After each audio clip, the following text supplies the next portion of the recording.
I'm staring at my smartphone screen from a sterile hospital bed, my heart monitor chirping a rhythmic lie that I'm resting. The pale blue walls of room 402 seem to close in on me as I watch the live feed of my living room, 2 miles away. On the screen, my son-in-law, Marcus, is shaking hands with a man in a sharp suit, charcoal gray with a burgundy tie that screams, successful realtor. It's a goldmine, Marcus says, his voice dripping with fake sorrow as it comes through my phone speaker. My mother-in-law, Evelyn, passed away yesterday. She wanted me to handle the estate quickly, too many painful memories for the family, you understand. My jaw drops so hard it hurts, and I have to consciously close my mouth before the nurse walking past my door notices. I'm not dead. I'm right here, very much alive, recovering from what turned out to be nothing more than a minor dizzy spell brought on by dehydration and low blood sugar. And my son-in-law is currently narrating my funeral to a real estate agent in my own living room. The anger hits me like a physical blow, a hot surge of adrenaline that makes the heart monitor spike and beep frantically for 3 long seconds before settling back down. He thinks he's alone in my sanctuary, free to spin his web of lies, but I am the ghost in the machine, watching him touch my velvet curtains with his greedy, traitorous hands. Those curtains were a gift from Arthur on our 20th anniversary, imported silk from Italy, a deep emerald green that catches the afternoon light just so. Before I go any further, I need to introduce myself properly, because what you're about to hear is going to sound like something out of a thriller novel, but I assure you, every word is true. My name is Evelyn Vance. I'm 62 years old, a widow of 7 years, and until approximately 5 minutes ago, I believed I had a loving, supportive family who would never dream of betraying me. I built this 4-bedroom Victorian mansion with my late husband, Arthur. We bought the land in 1985 when it was nothing but an overgrown lot on the edge of what was then considered the wrong side of town.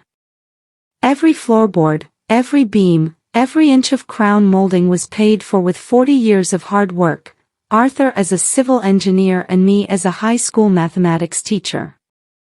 I'm the kind of woman who keeps her garden meticulously weeded, her finances strictly private, and her business to herself. I don't gossip over the fence with neighbors, and I don't broadcast my net worth at dinner parties. Arthur and I were comfortable, very comfortable, but we never flaunted it. We believed in living well but quietly. Marcus married my daughter, Megan, 3 years ago in a ceremony that cost more than my first car. I remember standing in the reception hall, watching him charm everyone with his perfectly practiced smile and his stories about building a future and family values. I always thought he was a bit too polished, his teeth too white, his hair too perfectly styled, his compliments too rehearsed, but I kept my mouth shut for Megan's sake. She was 30 years old, successful in her own right as a graphic designer, and blissfully happy. Who was I to cast shadows on her sunshine? Now, lying here in room 402 of St. Jude's Memorial Hospital with an 4 drip in my arm and surgical socks on my feet, I realized that polished was just a coating over a parasite. He isn't just a bad son-in-law, he's a predator who didn't even wait for the monitors to flatline before putting a "for sale" sign in his scheming mind. I adjust my position in the bed, wincing at the stiffness in my back, and turn up the volume on my phone just slightly. The realtor, I can see his name tag now as Marcus gestures broadly, Miller and Associates Real Estate, is walking through my living room, running his hand along the mahogany banister that Arthur spent 3 months restoring by hand. The bones of this house are incredible, Miller says, his voice carrying that rehearsed enthusiasm that realtors perfect. Original hardwood throughout, 9-foot ceilings. These period details are impossible to replicate. 12-foot ceilings in the main rooms, Marcus corrects him smoothly, as if he had anything to do with building this house. Evelyn and her late husband spared no expense. It's been appraised recently at $1.2 million, but I'm willing to listen to offers. The family just wants a clean, quick sale. The family. The audacity of this man. I zoom in on my phone, my hands trembling with a mixture of rage and something else, something colder, more calculated. This is the clarity that comes when you realize you're at war and you didn't even know the battle had begun. I need to explain how I'm watching this unfold, because that's important to understanding how thoroughly Marcus has underestimated me. 2 years ago, after a series of break-ins in our neighborhood, I had a state-of-the-art security system installed. Not the kind with a cheap doorbell camera and a sign in the yard, but a comprehensive network of 12 high-definition cameras positioned throughout the house, living room, kitchen, all 4 bedrooms, the study, both entrances, and even one in the garage. The system was installed by a company that specializes in protecting high-value homes, and it cost me nearly $8,000. The cameras are nearly invisible, tucked into crown molding and light fixtures, and they feed directly to an app on my phone and laptop. I can access the live feed from anywhere with an internet connection. I can also scroll back through 72 hours of recorded footage, download clips, and even control certain smart home features like the thermostat, the door locks, and the sound system. Arthur would have loved this technology. He was always the gadget enthusiast in our marriage, the one who had to have the latest computer or the newest tool for his workshop. After he passed, I threw myself into understanding all the systems he'd loved, partly to feel close to him and partly because I refused to be one of those helpless widows who couldn't change a light bulb without calling her son-in-law. The irony isn't lost on me now. I watch Marcus lead Miller through the formal dining room. My chest tightens as they pass the china cabinet where I keep the Wedgwood collection Arthur and I assembled over 30 years of anniversaries and birthdays. Each piece has a story, a memory attached to it like an invisible price tag worth more than any sum of money. Now, I have to ask, Miller says, pulling out a leather portfolio, do you have the legal documentation? Power of attorney, death certificate, proof of executorship. This is the moment. I lean forward in my hospital bed, ignoring the pull of the 4 in my arm, my eyes fixed on the screen. Marcus doesn't hesitate. He doesn't stammer or show even a flicker of nervousness. Of course, he says smoothly, reaching into his expensive leather briefcase, the one Megan bought him for Christmas last year. I have everything right here. Marcus pulls a manila folder from his briefcase, the kind you can buy at any office supply store for $2. He lays a document on my antique oak table, the table Arthur and I bought for our first anniversary when we could barely afford furniture and ate ramen for a week to justify the purchase. Here is the power of attorney, Marcus says with the confidence of a man who's rehearsed this moment in front of a mirror. Signed and notarized 6 months ago when Evelyn first started having health issues. 6 months ago, I ran a 5K charity race and placed 3rd in my age group.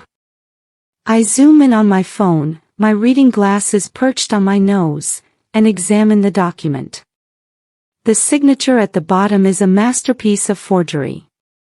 It looks exactly like mine, right down to the slight loop in the Y of Vance and the way I always cross my T with a little flourish.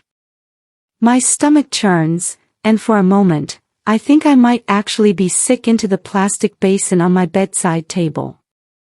This wasn't a spur-of-the-moment decision. This wasn't Marcus seeing an opportunity and grabbing it. He's been practicing my signature. He's been planning this, waiting for me to trip, to fall, to give him any window of opportunity. He's not just selling the house, he's stealing my legal identity, my autonomy, my very self. The notary stamp looks legitimate too, which means either he forged that as well or he found a corrupt notary willing to stamp a document without the principal present. Either way, it's a felony. Multiple felonies, actually. My hand shakes as I press the record button on my security app. A little red dot appears in the corner of the screen. Every word, every forged document, every calculated lie is being burned into a digital file that's automatically backed up to 3 separate cloud servers. Marcus wanted to erase me from my own life. Instead, he's creating an evidence trail that would make a prosecutor weep with joy. Miller examines the document, and I can see him taking photos of it with his phone. "This looks in order," he says, though there's a slight hesitation in his voice that makes me think he's not entirely comfortable with the situation. Good. Maybe he has a conscience somewhere under that expensive suit. "It's a beautiful property, Marcus," Miller continues, sliding the document back across the table. "Location is prime, the house is in excellent condition, and with the current market. I think we can list it for $1.2 million, easy. Might even get more if we stage it right and market it to the tech crowd moving in from the city." Marcus's eyes light up with a hunger that makes my skin crawl, even watching through a phone screen 2 miles away. It's the look of a predator spotting wounded prey. "Let's do it," he says, leaning forward. "But I want a cash buyer. Fast closing. No inspections if we can possibly avoid it. The family wants this settled before the holidays. It's the first week of September." I feel a cold, sharp clarity wash over me, cutting through the initial shock and rage. He's in a rush. People only rush when they're hiding something or running from someone. Marcus isn't just greedy, he's desperate. This isn't a crime of opportunity, it's the act of a man with his back against the wall. I need to know why. I need to understand what drove him to this point, because knowledge is ammunition, and I'm going to need every bullet I can find. But more than that, I realize I can't just call the police, not yet. If I stop him now, right at this moment, he'll claim it was a misunderstanding or a miscommunication. He'll say he thought I'd signed the papers before I went to the hospital, that he was confused about my condition, that he made an honest mistake. With the right lawyer and his pretty face and his crying wife, he might even get away with a slap on the wrist. No. I need to let him walk all the way into the trap. I need him to commit fully, to take actions that can't be explained away or minimized. I need him to steal enough rope to hang himself with. My phone buzzes in my hand, making me jump. It's a text from Megan. "Hey Mom, the doctors say you need total rest. Marcus said I shouldn't visit today so you can sleep without interruption. I know you hate being fussed over anyway. Love you so much. Call me when you're up for it."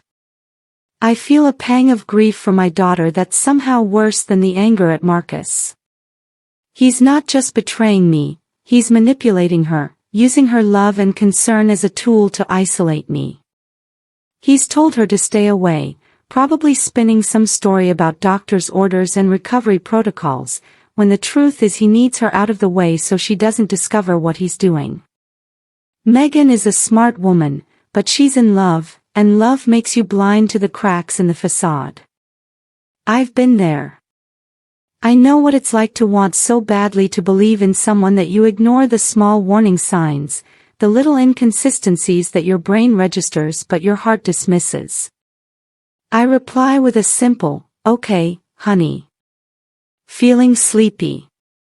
Talk tomorrow. Love you too."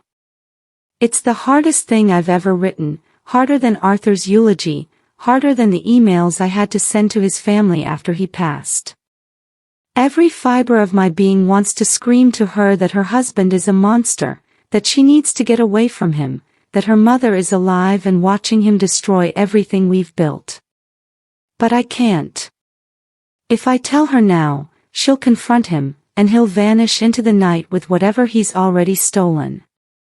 Or worse, he'll convince her that I'm confused, that my medication is making me paranoid, that she needs to help him protect me from myself. I've seen enough true crime documentaries to know how these stories can go wrong. No, I have to play the role of the dying woman a little longer. I have to let him think he's winning. I flip through the camera feeds on my app, moving from room to room in my house like a ghost haunting her own life. Marcus is alone now. Miller has left with promises to draw up listing papers and start marketing to his exclusive client list. I watch Marcus walk through my home, and the way he moves sets my teeth on edge. There's a confidence in his stride that wasn't there before, a swagger. He's touching things differently, not like a guest or even a family member, but like an owner taking inventory of his new possessions. He goes into the kitchen first. I watch him open the cabinet where I keep the good scotch, the 18-year Macallan that Arthur saved for special occasions. Marcus pours himself 3 fingers in one of my Waterford crystal tumblers and downs it in 2 gulps. Then he pours another and carries it with him as he tours the house, leaving wet ring marks on my furniture like a dog marking its territory. When he reaches my bedroom, I feel my jaw clench so tightly that pain shoots up into my temples. This is my private space, the room I shared with Arthur for 38 years, the room where I still sleep on my side of the bed because some habits are too deep to break. Marcus isn't looking at the wallpaper or admiring the view from my bay window. He's at my vanity, the antique piece with the trifold mirror that Arthur refinished for my 50th birthday. Marcus opens the velvet-lined jewelry box Arthur gave me, the one with the tiny brass key that I wear on a chain around my neck, except I'm in the hospital, and the chain is in the drawer of my bedside table here, and Marcus must have known exactly where I kept the spare key. He pulls out my grandmother's diamond brooch, the one that's been in my family for 4 generations. It's an Art Deco piece, platinum and diamonds, circa 1925. 3 carats total weight, appraised at $45,000, but worth infinitely more to me in memories and history. Marcus holds it up to the light, turning it this way and that, examining it with the cold appreciation of a pawn shop owner. Then he slips it into his pocket. Just like that. No hesitation, no guilt, no moment of conscience. He looks like he's checking chores off a list: sell house, steal jewelry, destroy family. My hand shakes as I watch him move to my dresser. He opens my jewelry drawer, not the one with the expensive pieces, but the one where I keep the costume jewelry and the sentimental items that aren't worth much money but are priceless to me. He pokes through it with one finger, dismissing most of it, but he takes a pair of pearl earrings that Arthur bought me in Japan on our 25th anniversary trip. That brooch was supposed to be Megan's one day. I told her the story a dozen times, how my grandmother wore it on her wedding day, how it had survived the depression tucked into a mattress, how my mother had given it to me the night before I married Arthur. Megan had opted for more modern jewelry for her own wedding, but I'd kept it safe for her, for a milestone birthday or for when she had a daughter of her own. Now it's just a line item in Marcus's escape plan. I realize with cold certainty that I'm not just fighting for a house anymore. I'm fighting for my history, for my identity, for the tangible proof that my life with Arthur meant something beyond bank accounts and property deeds. The nurse, a kind woman in her 40s named Patricia, comes in to check my vitals. I quickly hide my phone under the thin hospital blanket, trying to look like I'm just waking from a nap rather than documenting a felony in progress. "Your blood pressure is a bit high, Evelyn," she says, frowning at the monitor as she wraps the cuff around my arm. The Velcro rips loudly in the quiet room. "Is something bothering you? Are you in pain?" I force a weak, grandmotherly smile, the kind I've perfected over years of teaching teenagers who needed encouragement and elderly relatives who needed comfort. Just a bad dream, dear, I tell her, my voice purposely thin and shaky. You know how hospital beds are, you can never really rest properly. Patricia pats my hand sympathetically. I'll make a note for the doctor. Maybe we can give you something to help you sleep tonight. You need rest to recover properly. As soon as she leaves, I reach for my phone again, but this time I don't open the security app. I scroll through my contacts until I find the name I need, Julian Rothstein, attorney at law. Julian has been my friend for 30 years. We met when Arthur and I bought our first investment property, and Julian handled the paperwork. Over the decades, he's managed our wills, our trusts, our property transactions, and he was the one who held my hand through the legal aftermath of Arthur's death. He's not just my lawyer, he's family in every way that matters. I don't tell him I'm in the hospital. I don't tell him I'm watching Marcus in real time. Instead, I phrase it as a hypothetical situation, the way people do when they're testing the waters. Julian, hypothetically speaking, if someone were to forge a power of attorney and try to sell another person's property without permission, what would be the best way to handle that situation? Legally speaking. There's a long pause on the other end of the line. I can hear Julian's leather desk chair creaking as he leans back, a sound I've heard 1,000 times during our consultations over the years. Evelyn, his voice gets serious, dropping the friendly tone for the sharp, precise diction of a lawyer who's caught the scent of something important. If this is real, if this is actually happening to you right now, you need to listen to me very carefully. Don't move. Don't intervene. Let him commit the felony completely. A forged power of attorney is serious, but if he actually goes through with a property sale, if he accepts money for a property he doesn't own using forged documents, that's bank fraud, wire fraud, grand larceny, identity theft. We're talking about a one-way ticket to federal prison. Hypothetically, I say carefully, how much rope should one let someone have before they hang themselves? All of it, Julian says without hesitation. You need the full commission of the crime, the acceptance of funds, ideally a paper trail of intent. Anything less, and a good defense attorney might convince a jury it was a misunderstanding.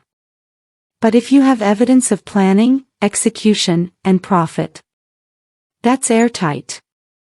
Thank you, Julian, I say. This has been very educational. Evelyn. His voice softens.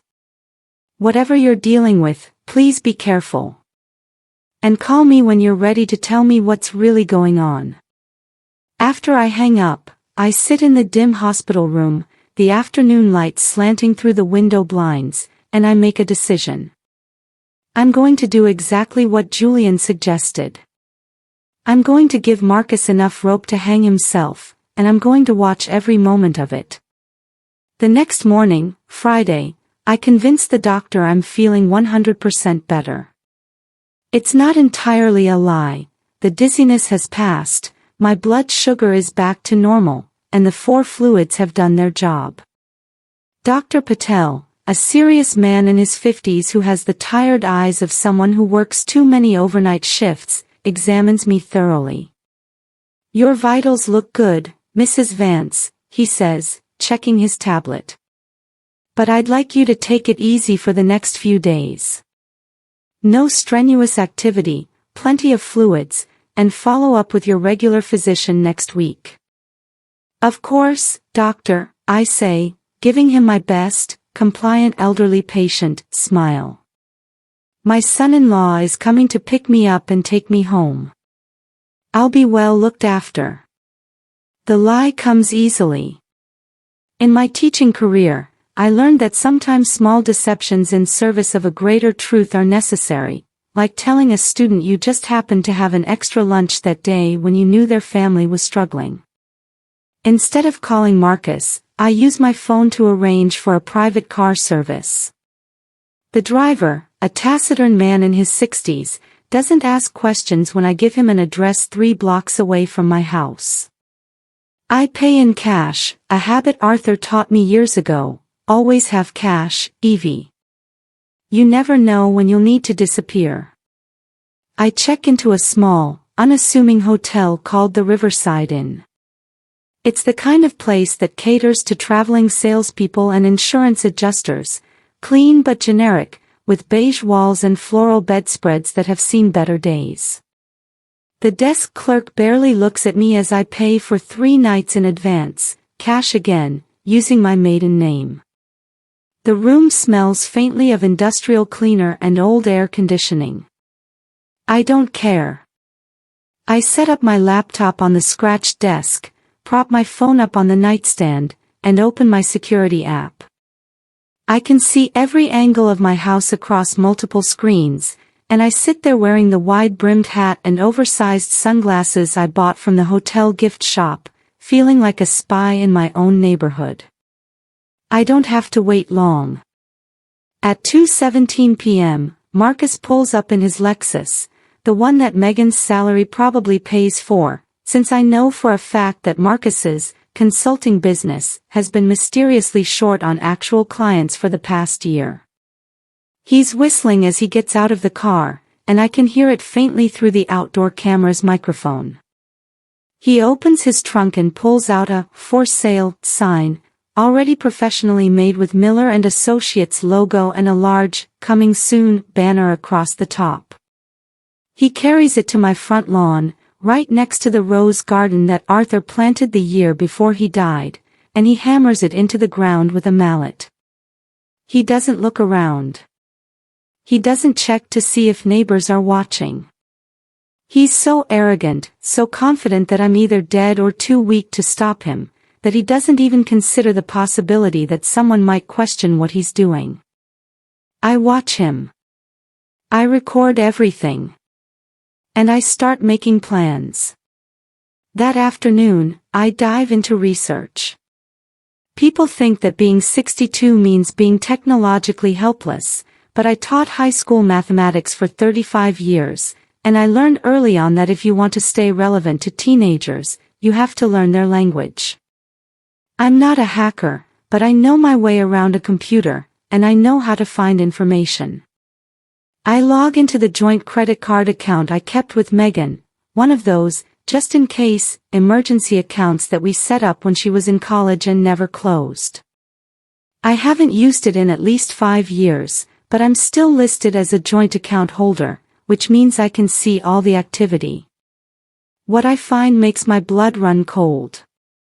Marcus has been using the card as a sub-user. The balance is maxed out at $50,000.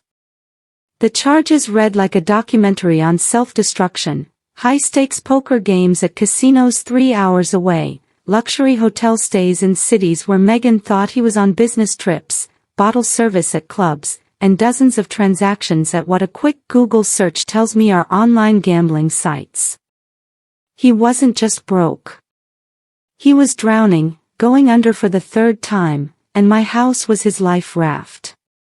I sit back in the cheap desk chair, a strange sense of calm washing over me. The more I find, the less power he has over me. Knowledge is the opposite of fear, and right now, I'm building an arsenal. Saturday morning arrives with gray clouds and the threat of rain. Marcus has organized what he's calling an exclusive estate sale and open house. I see the listing go up on Miller & Associates website, stunning Victorian masterpiece, owner motivated, private showing. Through my cameras, I watch strangers walk through my halls. Middle-aged couples in expensive casual wear, young professionals with too much venture capital money and not enough sense, even a few obvious investors with their clipboards and measuring tapes. Marcus plays the part of the grieving son-in-law perfectly. He's dressed in a navy suit with a black tie, funeral attire that doesn't quite fit the estate sale narrative but adds a touch of solemnity to his performance.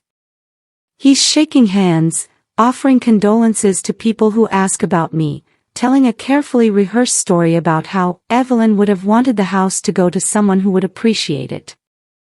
I watch him tell a young couple that the piano, my piano, the one I taught Megan to play on, the one where she practiced for hours until she could play Chopin without mistakes, is included in the price for the right buyer.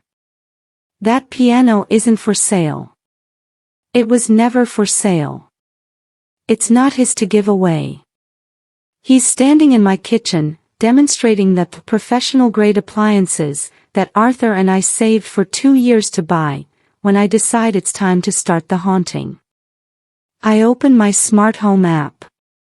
Most people don't realize how connected modern houses are, how many systems are controlled by invisible networks.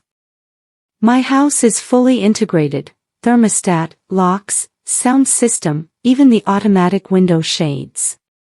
And I have administrator access to all of it.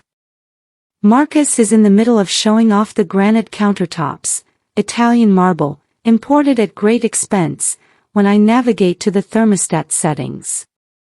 The current temperature is a comfortable 72 degrees. I crank it up to 90.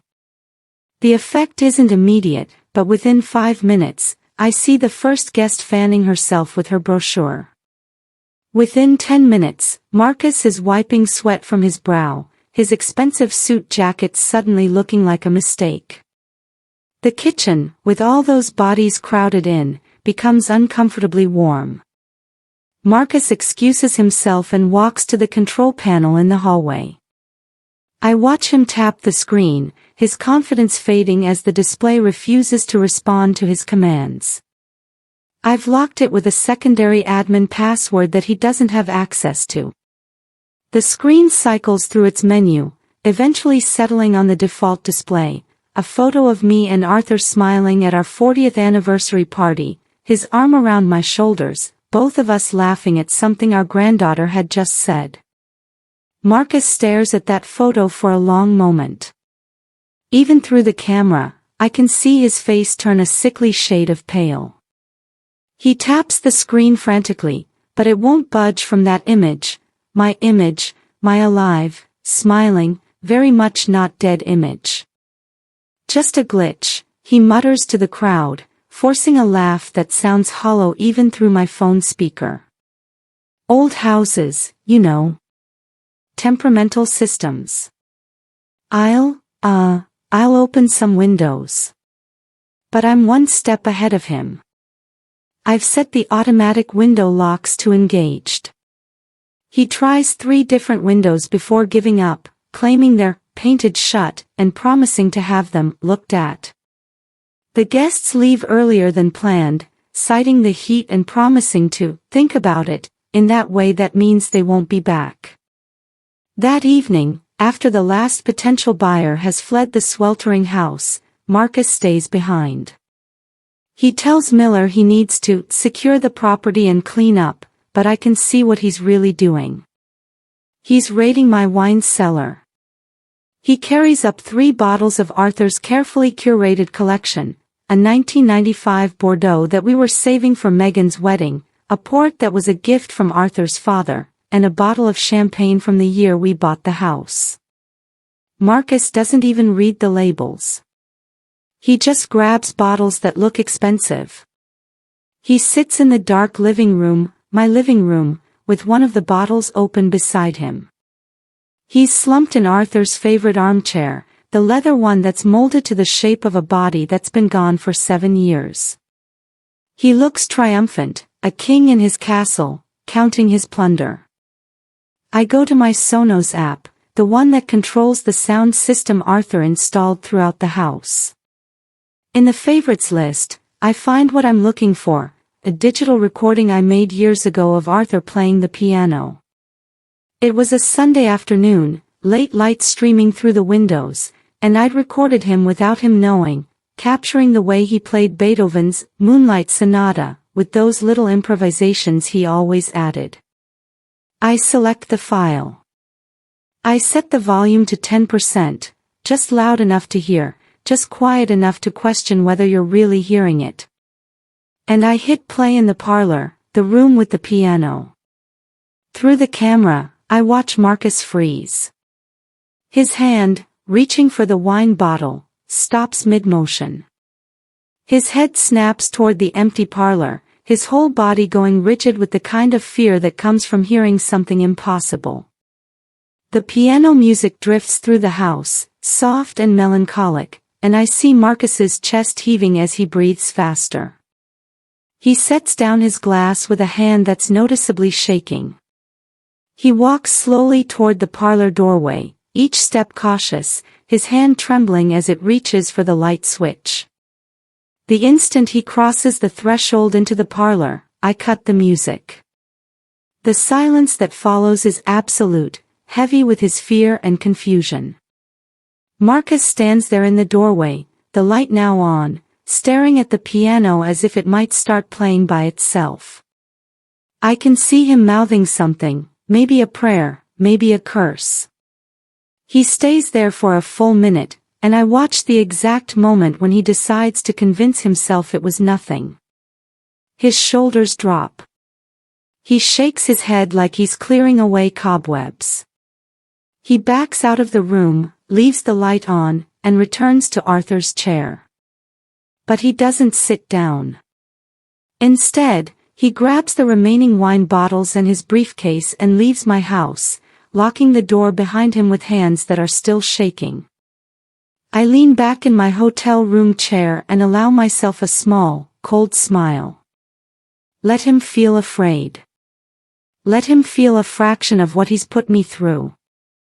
Sunday morning, I meet Julian at a coffee shop on the opposite side of town from my neighborhood. He's already there when I arrive, sitting in a back booth with 2 cups of coffee and a leather portfolio. He stands when he sees me, his expression a mixture of concern and something else, respect, maybe, or wariness. "Evelyn," he says, embracing me carefully, "I hope you're going to tell me what's actually going on." I sit down and, over the next hour, I show him everything. The video footage of Marcus with the realtor, the forged power of attorney, the theft of my jewelry, the credit card statements, the gambling debts. Julian watches it all on my laptop, his expression growing darker with each revelation. When I'm finished, he leans back and looks at me with something approaching awe. "Evelyn, you're a cold one," he says, but there's a chuckle in his voice, the kind that comes from recognizing a kindred spirit. "You could have stopped this days ago." "I could have, I agree. But stopping it isn't the same as ending it. I need him to know exactly when he lost. I need him to understand that every step he took was one step closer to his own destruction." Julian opens his portfolio and pulls out a document. "This is a notice of invalidity," he explains. "If you file this now, the sale stops immediately. The listing is void, any contracts become unenforceable, and Marcus's power of attorney is publicly declared a forgery." He pauses, watching me carefully. "But if you wait until he actually accepts a wire transfer for the deposit, it becomes federal bank fraud. Wire fraud carries 10 to 20 years in federal prison." I take the paper, reading through it carefully. The legal language is dense, but the meaning is clear. I have the power to end this at any time. The question is when. "I want him to feel the handcuffs, Julian," I say quietly. "I want him to know exactly what he's lost, exactly how completely he's failed. I want my daughter to see, without any doubt, who she married." Julian nods slowly. "Then we wait until Monday." "But Evelyn, you need to be prepared, this is going to hurt Megan too. She's going to have to live with the knowledge that the man she loved was capable of this." "She's already living with worse," I tell him. "She's living with a lie. At least the truth, however painful, is solid ground. We agree on a timeline. Monday afternoon, Marcus will close the deal. The wire transfer will hit the account he's fraudulently opened in my name. And then I'll call the bank's fraud department, file the notice of invalidity, and contact the police. But Sunday afternoon brings a new twist that I wasn't expecting. At 3:47 p.m., a car I don't recognize pulls into my driveway. It's a red BMW convertible, sleek and expensive, definitely not the kind of car that belongs in my quiet, modest neighborhood. A young woman gets out, probably in her late 20s, wearing a tight dress that's more appropriate for a nightclub than a Sunday afternoon. Marcus meets her at the door. He doesn't shake her hand. He pulls her close and kisses her, not a friendly kiss, not a family kiss, but a deep, lingering kiss that speaks of intimacy and secrets. I feel my jaw clench as I watch them walk into my house, his hand on the small of her back, her laugh carrying through the outdoor camera's microphone. They go to my bedroom. I almost close the laptop, some instinct of privacy making me want to look away, but I don't. I watch them celebrate. Continue. 21:13. Opening another bottle of Arthur's wine, toasting to their future. Once the money clears tomorrow, we're gone, Marcus tells her, sprawling across my bed like he owns it. I've got tickets to Cabo, first class. We'll stay there for a month while things settle down, then move to somewhere without extradition. Maybe Costa Rica. The woman, I still don't know her name, laughs. And your wife? Marcus shrugs, the casual gesture more cruel than any words could be. Megan will get the divorce papers from a lawyer in Cabo. She won't find us. And even if she does, what can she do? Her mother's house will be sold, the money will be in an offshore account, and she'll be stuck with my half of our shared debts. He raises his glass. To new beginnings. I feel a surge of protective rage so strong it makes my hands shake. He wasn't just stealing my house, he was planning to abandon my daughter with debt, with shame, with the ruins of a marriage built on lies. Megan would have blamed herself, wondered what she'd done wrong, never knowing that the fault was never hers. I closed the laptop carefully, afraid that if I keep watching, I'll do something rash. I need to stay cold, stay calculating. Emotion is Marcus's weakness, and it won't be mine. I call Megan. I need to know she's safe, need to hear her voice to remind myself why I'm doing this. Hey, honey, I say, keeping my voice light and airy, the way it always is when we talk. I'm feeling much better. I'm actually taking a little trip, a spa retreat up in the mountains to clear my head and recover properly. Don't tell Marcus, I want to surprise him when I get back. Megan sounds relieved, happy even. Oh, Mom, that's wonderful. You deserve it after the scare you gave us. Marcus said you were still too weak to talk, so I've been staying at Sarah's place. You remember Sarah from my design firm? Marcus thought I should give you space to rest, and honestly, Mom, I needed a break too. He's been so stressed lately, so on edge. I thought maybe some time apart would help. My heart breaks for her, for how close she is to the truth without seeing it. But I can't tell her yet. Not yet. That sounds perfect, sweetheart. I'll see you in a few days, okay? Love you. Love you too, Mom. I hang up and take a deep breath. She's safe. She's away from him. That's what matters right now. Now, the stage is set for the final act. Monday morning arrives with clear skies, as if the universe itself is cooperating with my plans. I'm in my hotel room, laptop open, phone charged, coffee growing cold in a styrofoam cup. I've barely slept, but I'm not tired. I'm running on pure adrenaline and purpose. At 10 a.m., Marcus arrives at my house with Miller and a couple who I recognize from Saturday's open house. They're in their 40s, tech money written all over them, Tesla in the driveway, designer casual wear, the kind of people who can write a check for over $1 million without blinking. I watch them gather around my dining room table, the same table where Arthur and I hosted Thanksgiving dinners for 30 years, where Megan did her homework, where we celebrated birthdays and anniversaries and all the small, important moments that make up a life. There's a mountain of paperwork spread across the table. Purchase agreements, disclosure forms, title documents, and that forged power of attorney sitting on top like a crown of lies. Miller walks them through each document, his professional voice explaining terms and conditions. The couple asks questions about property taxes and HOA fees, there are none, and whether the appliances convey with the house. Marcus assures them everything does, even things that aren't his to give. Then comes the moment I've been waiting for. Miller slides the final deed across the table to Marcus.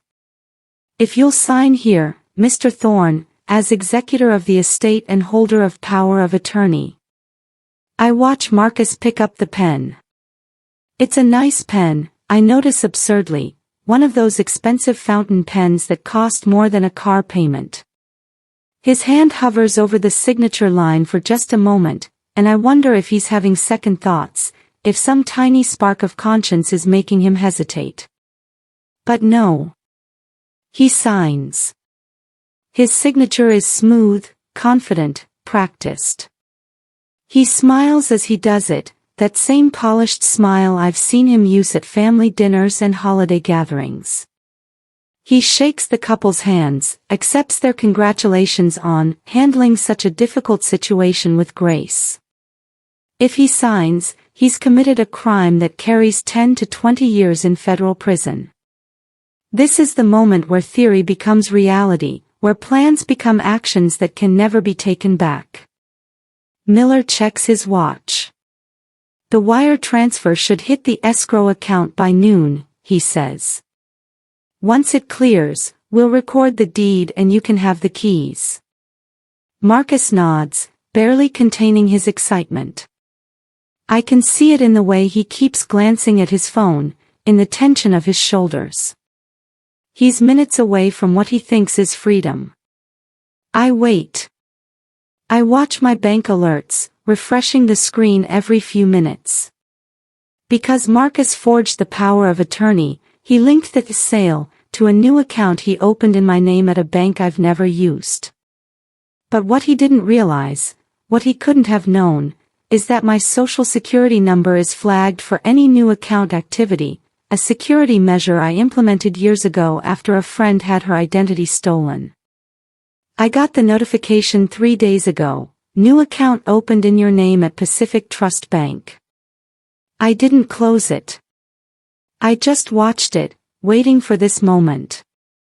At 12:15 p.m., my phone pings with a new alert, $1,200,000 deposited into account ending in 7734. There it is. The crime is complete. Marcus has accepted money for property he doesn't own, using documents he forged, through an account opened with my stolen identity. It's federal wire fraud, bank fraud, identity theft, and grand larceny all rolled into one neat, prosecutable package. I immediately call Pacific Trust Bank's fraud department. A woman named Sandra answers, her voice professionally pleasant. This is Evelyn Vance, I say, my voice steady and clear. Account ending in 7734. I did not open that account, I did not authorize any transactions, and I need it frozen immediately. Do not allow any outgoing wires or transfers. This is identity theft. Sandra's voice shifts from pleasant to serious. Ma'am, I'm showing a large deposit that just cleared. I'm going to need to verify your identity and then I'll connect you to our fraud investigation team. Do it, I tell her. And do it fast. The person who opened that account is currently trying to access the funds. While I'm on hold, I check the camera feed from my house. Marcus is pacing in my kitchen, phone pressed to his ear, his free hand gesturing wildly. He's calling the bank, I realize, trying to initiate the wire transfer to wherever he's hidden his offshore account. I watch his face change as he's told the account is frozen. The color drains from his face, replaced by a sickly gray pallor. He's arguing with someone on the phone, his voice rising, though I can't make out the words. He hangs up and immediately dials again. Then again. Each call ending more abruptly than the last. Through the camera, I see him drop into one of my kitchen chairs, his head in his hands. And then, and this is the moment I've been waiting for, he starts to dance. Not a celebration dance. A frantic, desperate, nearly manic dance of someone who thinks they've just gotten away with something. He must have called his mistress, must have somehow convinced himself that the freeze is temporary, that he can fix this. He picks up a bottle of my best champagne, Cristal, the one Arthur bought when Megan was born, and he pops the cork. The champagne sprays all over my kitchen, across my counters, my floor, my cabinets. He's drinking straight from the bottle, phone pressed to his ear, shouting, "Pack your bags, babe. We're rich. We did it." I decide I've seen enough. It's time for the dead to rise. I call a taxi and give the driver my address. On the ride home, I text Julian, "It's done. Wire transfer complete, account frozen. Meet me at the house in 30 minutes with the police." His response is immediate, "On my way. Officers ready." The taxi drops me at the corner. I walk up my street in broad daylight, no longer hiding, no longer pretending.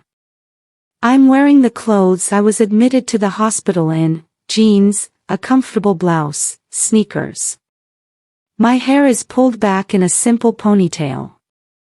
I look like exactly what I am, a 62-year-old woman who's had enough. The "for sale" sign is still in my lawn. Someone, probably Marcus, has stuck a bright red, "sold" sticker across it diagonally. I feel a grim satisfaction seeing it. That sticker is going to look great in the evidence photos. I walk up my driveway, my keys in my hand. When I reach my front door, I put the key into the lock. It doesn't turn. The coward changed my locks. On my own house. The house I've owned for 40 years, the house I paid for with my money, my labor, my life, and he changed the locks like he had any right to keep me out. I don't panic. I don't get angry. I simply pull out my phone and open my smart lock app. I navigate to the override function, the one that exists for exactly this kind of emergency. I enter my administrator code.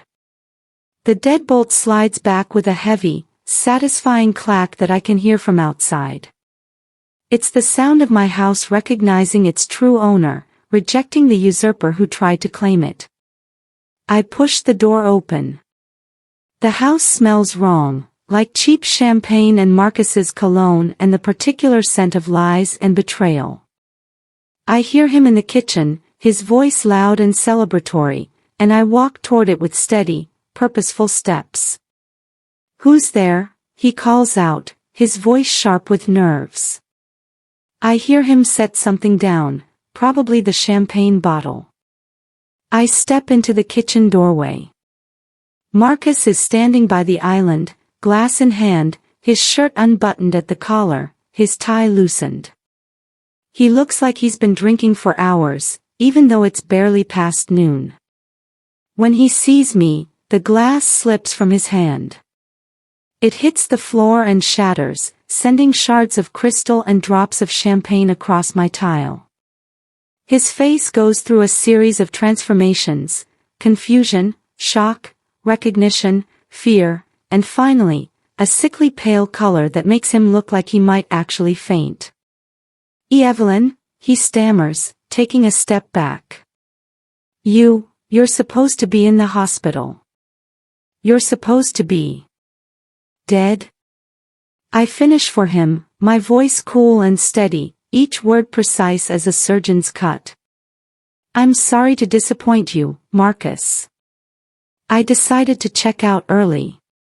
The hospital food was terrible, and I got bored just lying there. I see you've been busy with the housework."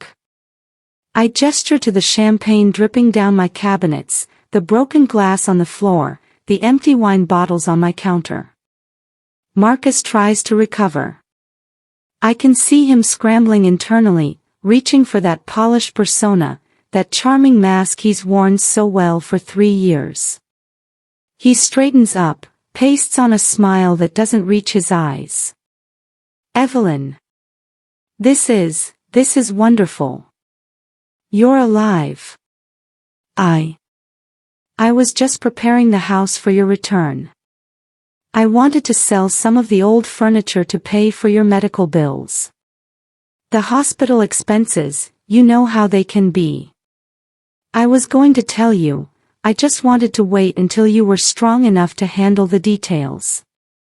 With a power of attorney you forged. I interrupt, stepping closer. I'm not a tall woman, 5'4" on a good day, but right now I feel like I tower over him. While telling a real estate agent I was in a casket. While planning to run away to Cabo with your mistress. With my jewelry in your pocket and my champagne on your breath. His face falls. The mask cracks, then shatters completely, leaving only the true face underneath, calculating, cruel, desperate. "You don't know what you're talking about," he sneers, his voice turning ugly, all pretense of charm evaporated. "I have the papers. I have the legal right. You're an old woman who's clearly losing her mind. Who do you think the police will believe? Me, a successful professional with all the documentation, or you, a confused widow who just got out of the hospital?" I smile. It's not a nice smile. It's the smile of a woman who's been playing chess while her opponent was playing checkers. "They'll probably believe the high-definition footage of you stealing my jewelry," I say conversationally, pulling my phone from my pocket. "And forging the signatures. And bringing your mistress into my bedroom. And toasting your escape plan while my champagne destroyed my kitchen." I hold up the phone so he can see the app, see all the little camera feeds showing different angles of my house. "Oh, and they'll definitely believe the bank when they explain why the $1.2 million is frozen in an account you fraudulently opened in my name." Marcus lunges for his briefcase, which is sitting on the counter near the door. But I've already moved it. While he was dancing in my kitchen, celebrating his theft, I used the camera feeds to note exactly where he left it. I moved it to the dining room before I confronted him. He realizes this and spins back toward me, his face contorted with rage. For a moment, I think he might actually try to hurt me, might let his desperation turn violent. I take a step back, my finger hovering over the emergency button on my phone. But I don't need to use it. Because at that moment, my front door opens, and Julian walks in, followed by 2 police officers in uniform. "Marcus Thorne," the lead officer says, his voice carrying the weight of authority and finality, "you're under arrest for grand larceny, bank fraud, wire fraud, and identity theft." The second officer is already pulling out handcuffs, reading Marcus his rights in that practiced monotone that law enforcement officers perfect. Marcus looks from the officers to me to Julian, and I watch the exact moment when he realizes he's lost. Completely, utterly, irrevocably lost. There's no charm that will save him, no lie smooth enough to talk his way out, no amount of polish that can cover what he's done. "You ruined my life," he screams at me, lunging forward before the officers restrain him. "You miserable old bitch. I needed that money. You don't understand what I was dealing with. Those people were going to kill me. So there it is. The truth finally, in all its pathetic glory. He was running from debts, from threats, from the consequences of his own choices, and he was willing to destroy my family to save himself.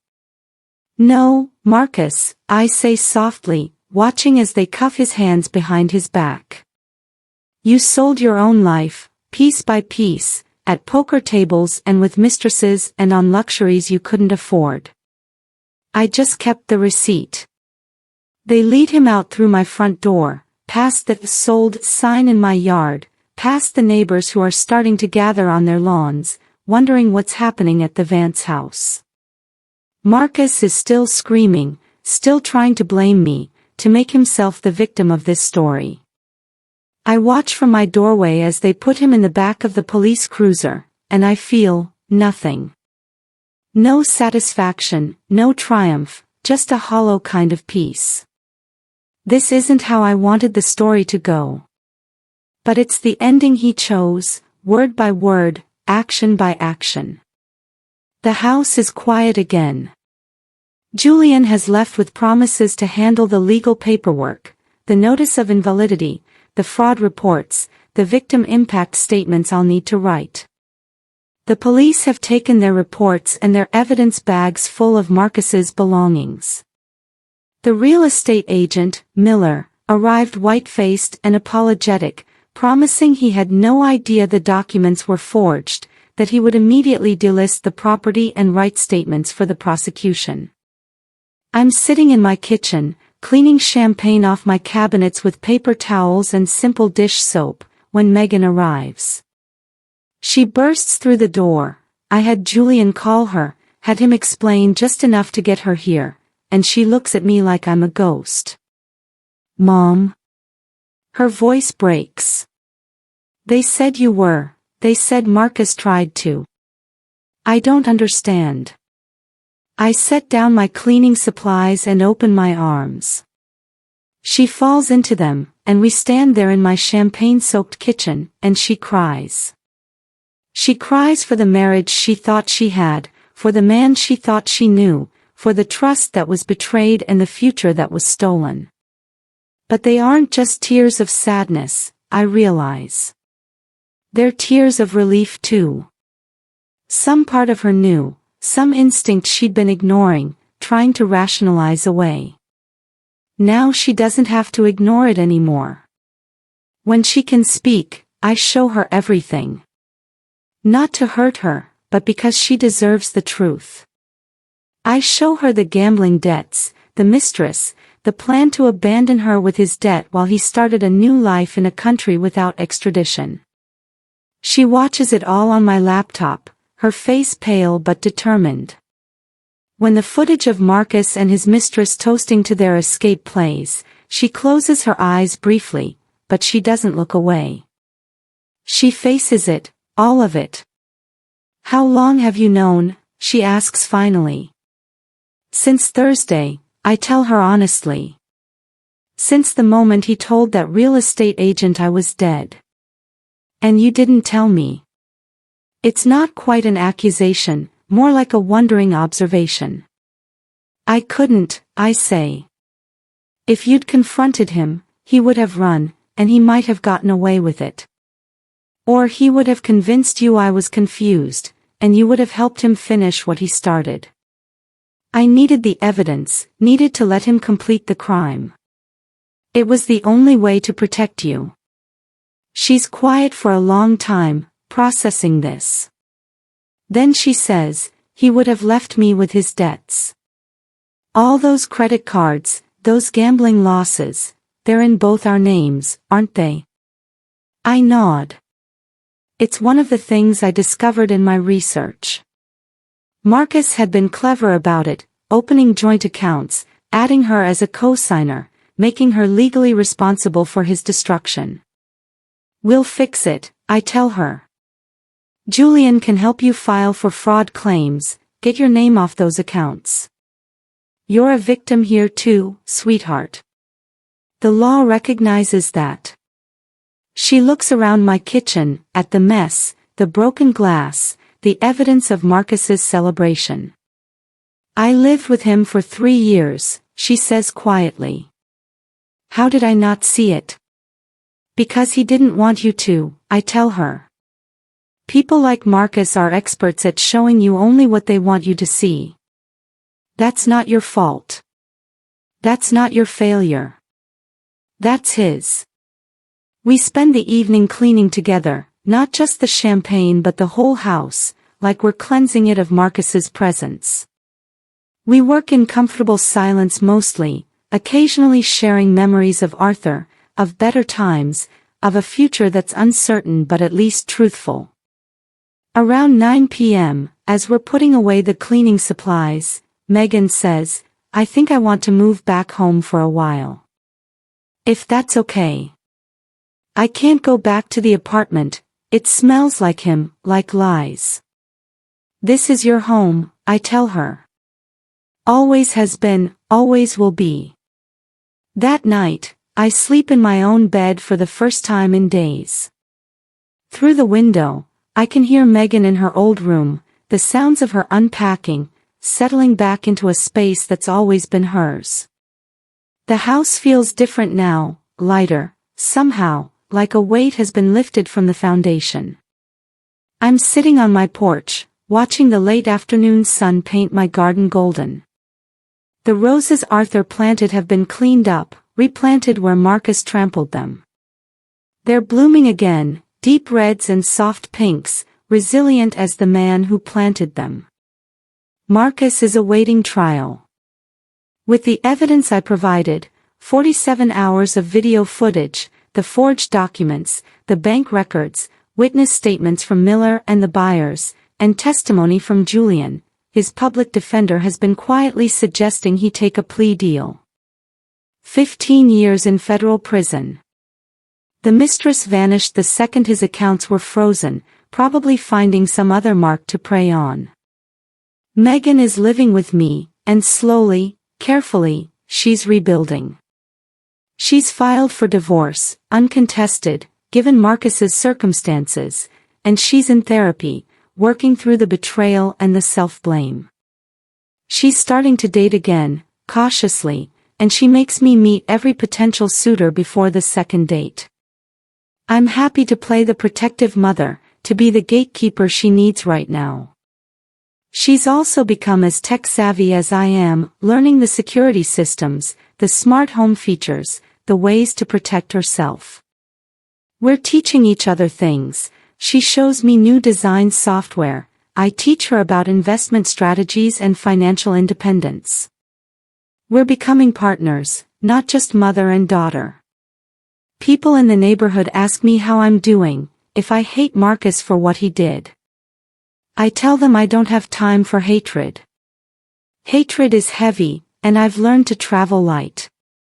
Besides, Marcus gave me something valuable, even if he didn't mean to. He showed me that I'm stronger than I thought, smarter than I gave myself credit for, and more capable of protecting my family than I ever imagined. The house is mine again, legally, emotionally, spiritually mine.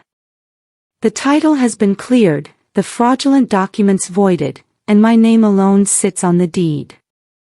Marcus never owned a single brick, never had any claim to my life or my history. He was just a temporary intruder, and I was the one who showed him the door. I look at the camera above my porch, the one that's still recording, still watching, still protecting. I think about all the ways we protect ourselves, with locks and cameras, with lawyers and evidence, but also with truth and courage and the willingness to face unpleasant realities. My phone buzzes with a text from Julian, plea deal signed. 15 years. It's over, Evelyn. I look at the message for a long moment, then I look up at the house Arthur and I built, the home Megan is rebuilding her life in, the fortress of my own making. I type back, no, Julian. Now it begins. Because this isn't just the ending of Marcus's story. It's the beginning of mine and Megan's, of a future built on solid ground instead of lies, of a family that's smaller but stronger, of two women who learned they could save themselves. I look at the camera above my door one more time and wink. The house watches back, silent and protective, and I know that as long as I have my wits, my courage, and my phone, no one will ever take what's mine again.